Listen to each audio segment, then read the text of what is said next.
Bismillahirrahmanirrahim. Assalamualaikum warahmatullahi wabarakatuh.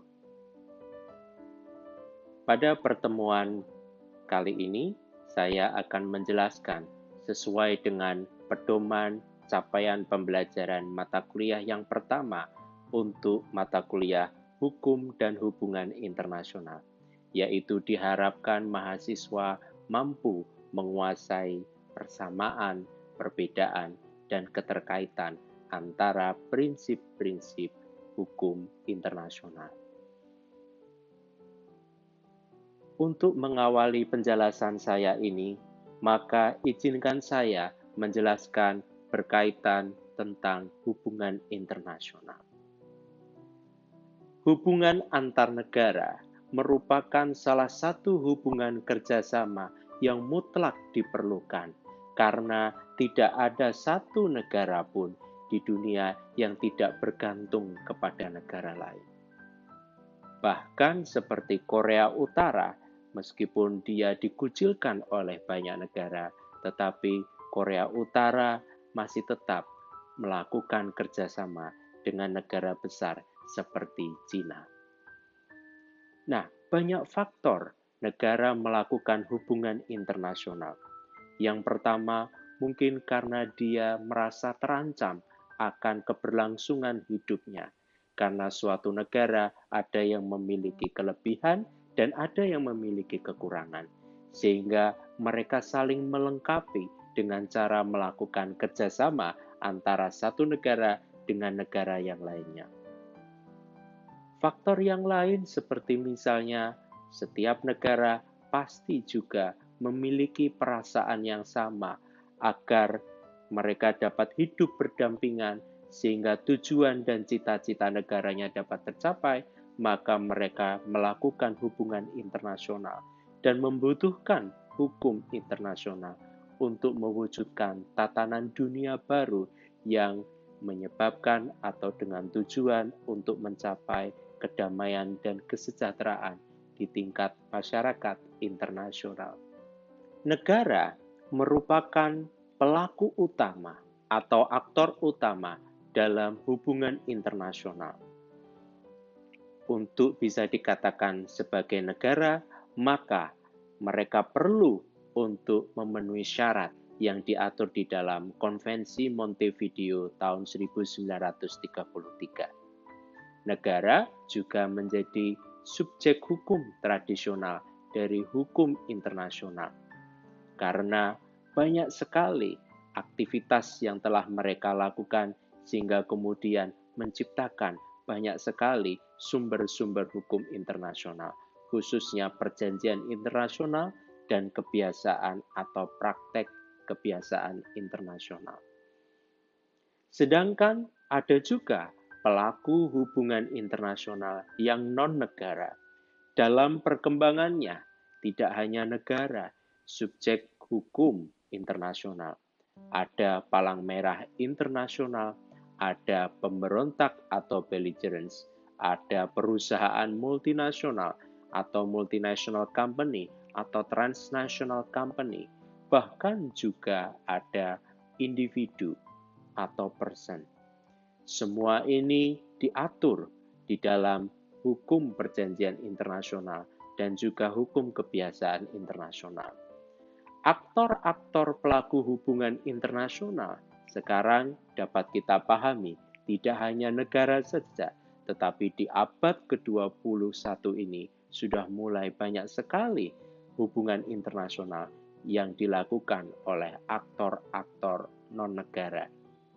Negara sebagai aktor utama dalam hubungan internasional perlu memenuhi syarat sebagaimana tercantum di dalam Konvensi Montevideo tahun 1933. Dalam pasal 1 disebutkan, untuk dapat dikatakan sebagai suatu negara, maka ada 4 syarat yang harus dipenuhi. Yang pertama adalah mempunyai penduduk yang menetap, kemudian kedua, menempati wilayah tertentu, dan kemudian yang ketiga, diorganisasi oleh suatu pemerintahan, dan yang keempat, memiliki kemampuan untuk melakukan hubungan dengan negara lain secara mandiri. Kita akan membahasnya satu persatu, bagaimana syarat-syarat yang disebutkan oleh Montevideo tahun 1933 ini dalam praktek. Syarat yang pertama adalah penduduk yang menetap atau permanent population. Dalam konteks hukum nasional, maka subjek hukum nasional adalah individu dan badan hukum. Setiap individu memiliki kewarganegaraan, dan cara memperoleh kewarganegaraan dapat dilakukan berdasarkan 3 prinsip. Prinsip yang pertama adalah ius soli, yaitu penetapan kewarganegaraan seseorang berdasarkan di mana dia lahir. Jika misalnya X lahir di Indonesia, maka dia berkewarganegaraan Indonesia. Prinsip yang kedua adalah ius sanguinis, yaitu penetapan kewarganegaraan seseorang berdasarkan kewarganegaraan kedua orang tuanya. Sedangkan prinsip yang ketiga adalah prinsip naturalisasi, yaitu penetapan kewarganegaraan seseorang berdasarkan ketentuan yang berlaku di setiap negara. Setiap negara memiliki peraturannya masing-masing bagaimana proses naturalisasi bisa dilakukan. Misalnya saja di Indonesia, berdasarkan Undang-Undang Kewarganegaraan, seseorang yang berkewarganegaraan asing dapat berpindah dan berganti menjadi warga negara Indonesia jika memenuhi syarat-syarat tertentu. Khususnya misalnya salah satu syarat yang bisa dilakukan dalam proses naturalisasi jika yang bersangkutan memiliki kontribusi yang lebih bagi negara dan bangsa Indonesia. Misalnya saja atlet sepak bola, di mana dia memiliki kontribusi sehingga memenangkan pertandingan dan membawa nama harum bangsa dan negara Indonesia dalam kancah kompetisi sepak bola, baik di tingkat regional maupun internasional. Prestasi ini bisa memberikan kemudahan bagi dia untuk mendapatkan kewarganegaraan Indonesia. Sedangkan subjek hukum nasional yang kedua adalah badan hukum. Dalam praktek, badan hukum juga memiliki kebangsaan. Cara menentukan kebangsaan dari badan hukum ada 4 prinsip yang dapat digunakan. Prinsip yang pertama adalah prinsip domisili, yaitu penentuan kebangsaan dari badan hukum berdasarkan dari domisili mayoritas pemegang saham dari perusahaan atau badan hukum tersebut. Prinsip yang kedua adalah prinsip center of administration, yaitu penentuan kebangsaan dari badan hukum berdasarkan di mana pusat administrasi dari perusahaan tersebut. Yang ketiga adalah prinsip place of incorporation. Indonesia menganut prinsip ini. Jadi, penentuan kebangsaan dari perusahaan atau badan hukum berdasarkan dari tempat di mana dia didirikan. Jadi, jika ada badan hukum yang didirikan berdasarkan hukum Indonesia, maka perusahaan tersebut adalah berkebangsaan Indonesia.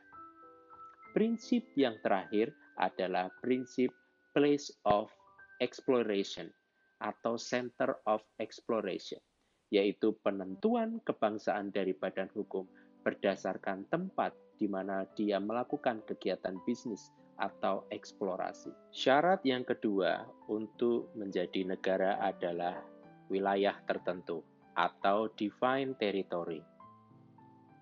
Jika kita melihat ketentuan di dalam Konvensi Montevideo 1933 dan juga di dalam praktek, tidak ada ketentuan mengenai batas minimal wilayah keluasan negara sehingga bisa ditetapkan menjadi negara atau tidak. Sehingga banyak sekali negara-negara yang kecil dengan jumlah penduduk yang sangat sedikit, mereka bisa mendirikan suatu negara selama seluruh syarat di dalam Konvensi Montevideo 1933 terpenuhi. Syarat yang ketiga adalah pemerintah atau government.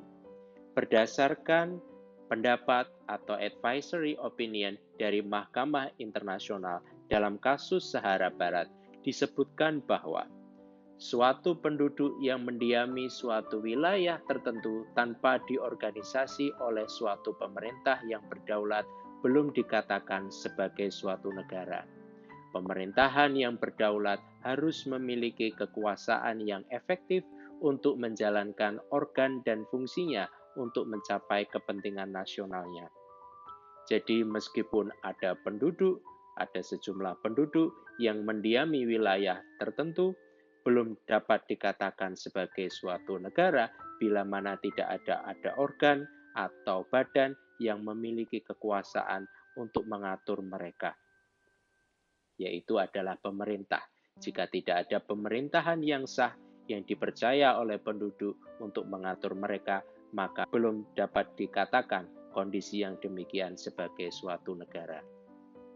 Syarat yang keempat adalah kemampuan untuk melakukan hubungan dengan negara lain atau legal capacity to enter relations with the other states. Seperti yang kita ketahui, kedaulatan dalam konteks syarat yang keempat ini maka memiliki makna 3 aspek. Aspek yang pertama adalah aspek internal kedaulatan atau internal sovereignty. Setiap negara memiliki hak untuk mengatur, merancang, melaksanakan, mengatur, dan mengawasi peraturan perundang-undangan yang mereka tetapkan. Sehingga kedaulatan memiliki 3 kewenangan. Yang pertama adalah legislatif, eksekutif, dan yudikatif. Aspek yang kedua adalah aspek eksternal kedaulatan. Setiap negara memiliki kebebasan untuk melakukan hubungan dengan negara lain. Bebas bagi Indonesia untuk melakukan hubungan dengan negara lain yang memberikan kemanfaat sehingga dapat mensejahterakan masyarakat Indonesia. Hubungan tersebut dapat hubungan dagang, ekonomi, maupun hubungan dalam bentuk atau dalam bidang lainnya, seperti pendidikan, kebudayaan, dan sebagainya. Sedangkan aspek ketiga yaitu aspek teritorial kedaulatan. Kekuasaan penuh dan eksklusif yang dimiliki oleh negara atas individu dan benda yang terdapat di wilayahnya. Jadi negara memiliki kekuasaan yang penuh untuk mengatur segala hal, khususnya bagi individu dan benda yang berada di wilayahnya. Itulah tadi 4 syarat negara yang diatur di dalam Konvensi Montevideo 1933. Ketika negara memenuhi 4 syarat tersebut, maka negara dapat melakukan hubungan internasional. Sebagai pelaku hubungan internasional, negara juga perlu memperhatikan prinsip-prinsip yang berlaku di dalam hubungan internasional. Prinsip-prinsip hubungan internasional ini wajib juga kita pahami ketika kita ingin mendalami apa saja keterkaitan antara hukum internasional dengan hubungan internasional. Prinsip yang pertama adalah prinsip equality sovereignty principle atau prinsip persamaan kedaulatan. Setiap negara memiliki kedudukan yang sederajat dengan negara lainnya. Tidak ada satu negara yang memiliki kedudukan lebih tinggi atau lebih rendah dari negara lain. Setiap negara menikmati hak yang lekat, yaitu kedaulatan penuh untuk mengawasi, mengatur, dan melaksanakan peraturan perundang-undangan di wilayahnya. Integritas teritorial dan kebebasan politik suatu negara tidak dapat diganggu-gugat.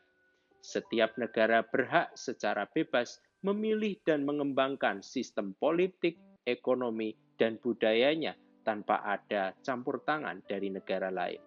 Setiap negara wajib dengan iktikat baik mentaati sepenuhnya kewajiban internasionalnya.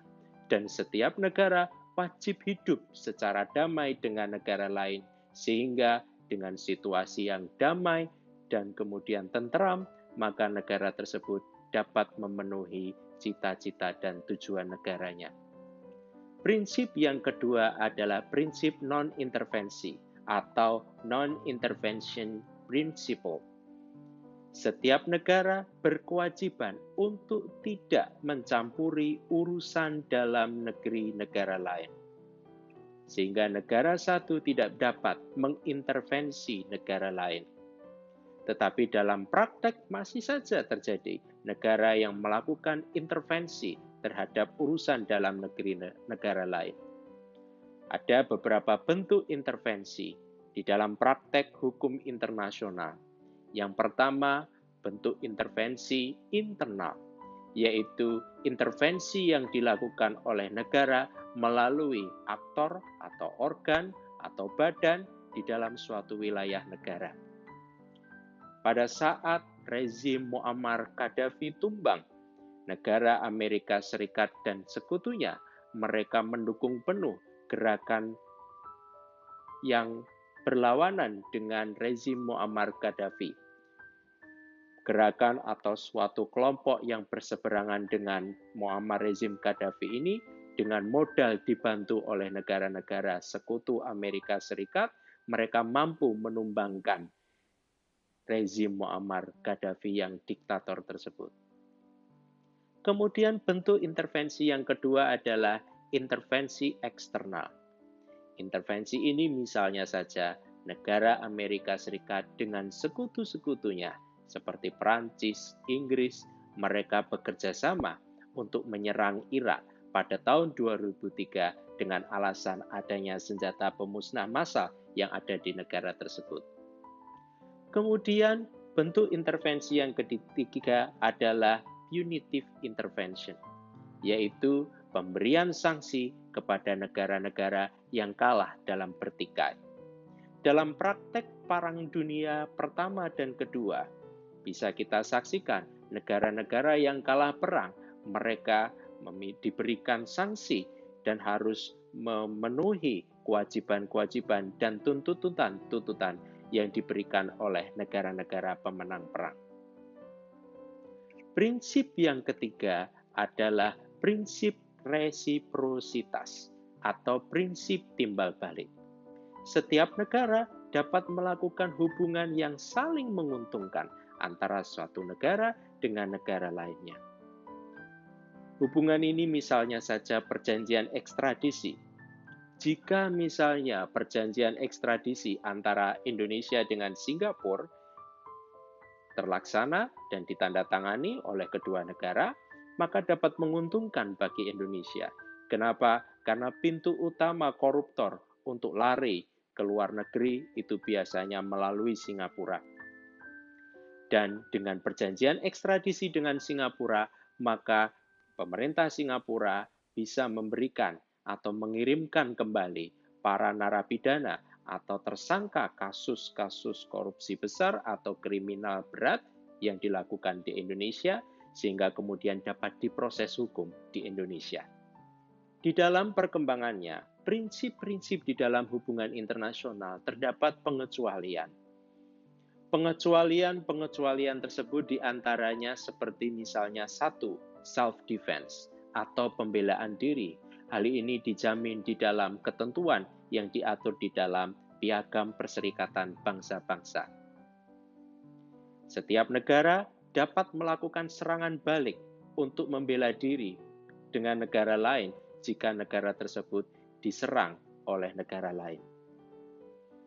Prinsip ini sering dipakai untuk negara-negara yang merasa terancam atau kemudian mereka sudah diserang dengan negara lain tanpa persiapan.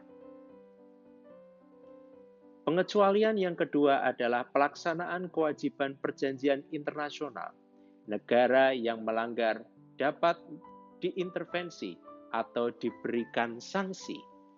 Kemudian yang ketiga adalah invitational intervention atau permintaan intervensi. Kemudian yang keempat adalah pelanggaran norma dasar HAM. Jadi negara yang melakukan pelanggaran hak asasi manusia, mereka tidak dapat lepas dari segala sanksi hukum. Kemudian ada juga intervensi kolektif, yaitu melalui mandat Perserikatan Bangsa-Bangsa, baik melalui keputusan sidang oleh Majelis Security Council atau Dewan Keamanan PBB maupun melalui organ-organ lainnya. Dan kemudian balance of power, yaitu untuk menghindari perlakuan tidak menyenangkan dari negara dengan kekuatan yang lebih besar.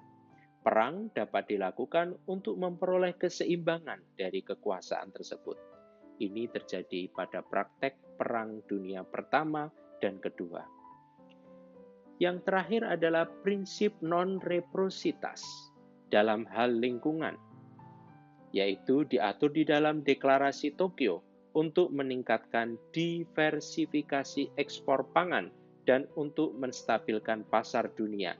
Contoh, boleh melakukan penghapusan tarif atau pengurangan tarif terhadap produk ekspor pangan dari negara-negara berkembang. Nah, itulah tadi prinsip-prinsip yang berlaku di dalam hubungan internasional. Nah, itulah tadi prinsip-prinsip yang berlaku di dalam hubungan internasional. Kita sudah mempelajari apa saja syarat untuk menjadi negara berdasarkan Konvensi Montevideo 1933, dan kita juga sudah mempelajari prinsip-prinsip yang mendasari hubungan internasional antara satu negara dengan negara lainnya. Saya berharap materi ini dapat memberikan pemahaman yang jelas berkaitan dengan apa prinsip yang berlaku di dalam hubungan internasional dan siapa pelaku utama di dalam hubungan internasional. Terima kasih sudah menyimak, semoga bermanfaat, dan jangan lupa subscribe video akun YouTube edukasi saya ini, sehingga dapat menerima informasi lain yang berkaitan dengan materi-materi hukum internasional. Demikian dari saya, billahi taufiq walhidayah. Assalamualaikum warahmatullahi wabarakatuh.